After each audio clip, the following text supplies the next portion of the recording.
people about making things better, and to have everyone, at least in that moment, fully on board with the idea.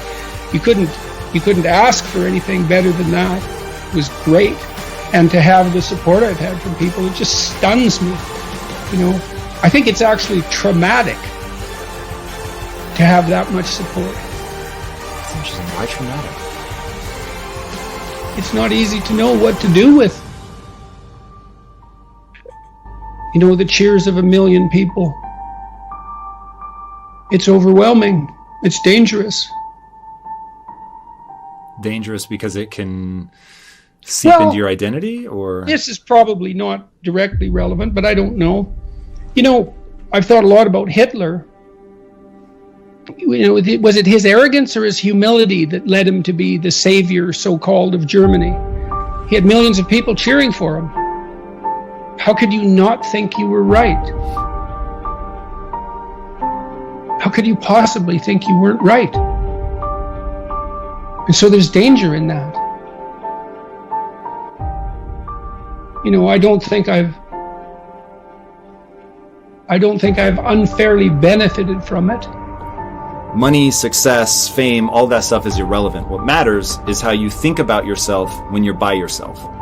And I want to know what you think about in terms of self-identity, how we construct our sense of self, and then how we leverage that to move through the world in a way that makes sense. So, identity to me is something that's practical. It's your identity is it's like a dramatic role that you play out in the world. And while playing that out, it has to furnish you with a life. And what that means is that it has to be negotiated with other people.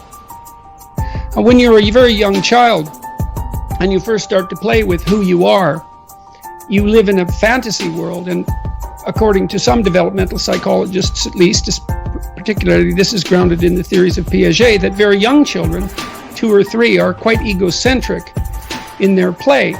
They play according to their own rules. And so they're not social yet until they're 3 or 4, which means that they have their own goals in mind, and then they erect a little fictional world around those goals, and then they play out the role within that fictional world, and that's pretend play. And when they get to be about 3 or 4, and they start playing with other kids, they have to bring their worlds together and negotiate, because both children have to want to play.